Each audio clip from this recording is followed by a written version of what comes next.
England, New Zealand, third test, day one, Trent Bridge.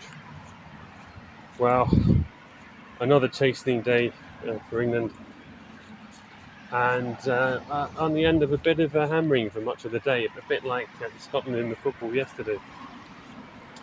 It did get slightly better after five-ish, but you'd probably say New Zealand strong favourites to win the game and the series now, which wasn't really what the doctor ordered.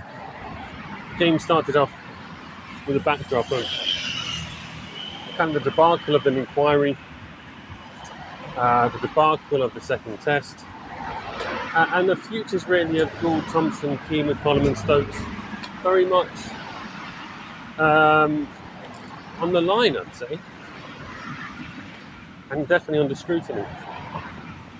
Some good news for England was the fact that Phillips and Henry, the two heroes of the last test, missed this test for injury, and also Jameson.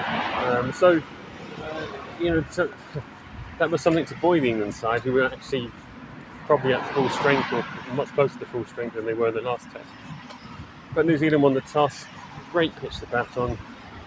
Both New Zealanders openers made hundreds, and it really put England to the sword.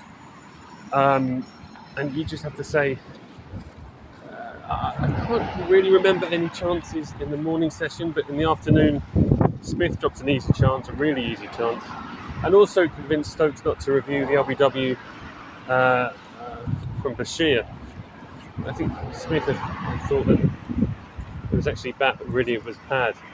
And all three reds, actually, when you look at the replay, sadly. Smith, a story of a man of diminishing returns, I would say.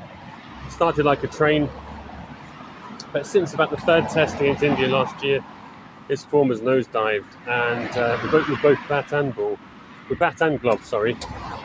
So it'd be interesting to see what happens to him. England, after five-ish, got some wickets. Stokes and Root getting the openers out.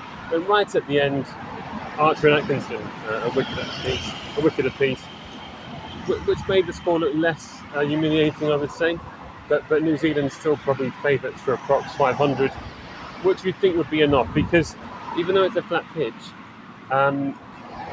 McCollum's England don't really play for draws, and you would just expect them, rather than digging into it to ensure we don't lose, to take a fatalistic approach and play some nice shots and get out, and probably lose by the end of day 4, beginning of day 5, and maybe just shrug.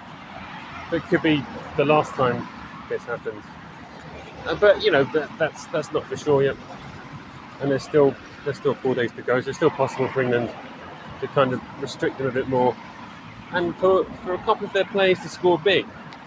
So we'll see tomorrow.